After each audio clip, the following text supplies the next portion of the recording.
চরম সতর্ক বার্তা উপেক্ষা করার করুণ পরিণতি। 41 ডিগ্রি সেলসিয়াসের তাপপ্রবাহে গলতে শুরু করেছে জার্মানির লাইপজিগের ট্রাম্প লাইনের রেল। বছরের পর বছর ধরে বিজ্ঞানীরা সতর্ক করলেও ইউরোপ যে তীব্র দাবদাহের জন্য আজও পুরোপুরি অপ্রস্তুত, এই নজিরবিহীন ঘটনা তারই প্রমাণ। প্রশ্ন উঠছে, প্রকৃতির এই রুদ্ররোষের কাছে কি তবে অসহায় আধুনিক ইউরোপ? ইউরোপের গ্রীষ্মের ছুটিতেই এই প্রাণঘাতী তাপপ্রবাহ জার্মানির লাইপজিগে যে বিপর্যয় ডেকে এনেছে তা ভাবনার অতীত।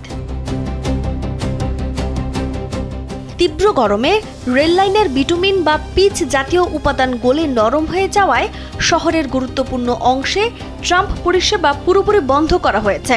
শুধু জার্মানিই নয়, France, Spain, Italy, Belgium, Netherlands এবং চেক প্রজাতন্ত্রের মতো দেশগুলোতেও ছড়িয়ে পড়েছে এই ভয়াবহ পরিস্থিতি। আবহাওয়া দপ্তরের তথ্য অনুযায়ী জার্মানির কিছু এলাকায় তাপমাত্রা 40 ডিগ্রি সেলসিয়াস ছাড়িয়ে গেছে, যা স্বাভাবিকের চেয়েও অনেক বেশি। বিশ্ব স্বাস্থ্য সংস্থার প্রধান টেড্রোস আধানম গেব্রেয়াসুস উদ্বেগ প্রকাশ করে জানিয়েছেন, 21 জুন থেকে এ পর্যন্ত ইউরোপে উচ্চ তাপমাত্রার কারণে 1300 জনেরও বেশি মানুষের মৃত্যু হয়েছে।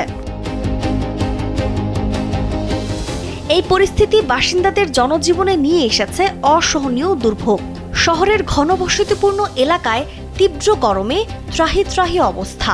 স্থানীয়রা ক্ষোভ প্রকাশ করে বলছেন, আমরা একেবারেই প্রস্তুত নই। ট্রামগুলো চলতে পারছে না, আর পর্যাপ্ত গণপানীয় জলের ফোয়ারা বা শীতলীকরণ ব্যবস্থার অভাবে সাধারণ মানুষ দিশেহারা।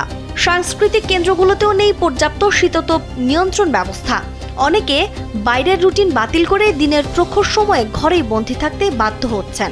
বাসিন্দাদের দাবি, জার্মানিকে এখন উষ্ণ ভবিষ্যতের সঙ্গে খাপ খাইয়ে নিতে নতুন অবকাঠামোগত কৌশলের দিকে ঝুঁকতে হবে।